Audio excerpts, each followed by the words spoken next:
Welcome to Kenton's videos. Enjoy the video. In this video, I will explain how to use Notion as a medical student. First, set up your main workspace. Create a new page and title it Medical School Dashboard. This will be your central hub for everything. Add sections for courses, notes, and a quick links area. This initial setup provides a clear overview, making it simple to navigate your demanding academic life and keep all your essential information in one accessible place. Next, let's organize your courses. Create a database for each subject like anatomy or physiology. Within each course entry, add subpages for lectures, labs, and readings. Use Notion's linking feature to connect related notes, ensuring you can jump between topics effortlessly.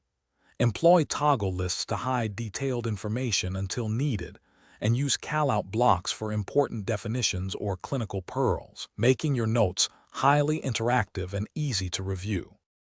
Now, let's tackle your study schedule. Create a calendar database to plot out all your exams, assignments, and dedicated study blocks.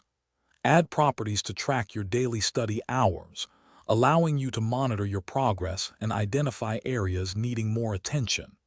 Consider integrating a spaced repetition system directly into Notion, perhaps with a next review date property, to ensure you revisit crucial topics at optimal intervals for long-term memory consolidation. To take your Notion setup further, explore integrations.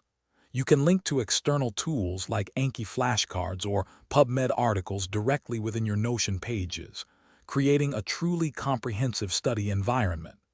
Don't forget the power of collaboration.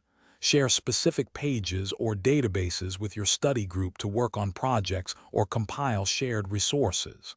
And hey, while you're optimizing your study life, remember to check the description for a link to some fantastic leak-proof meal prep containers and other great deals to keep you fueled and focused. Thanks for watching. Consider subscribing if we helped you.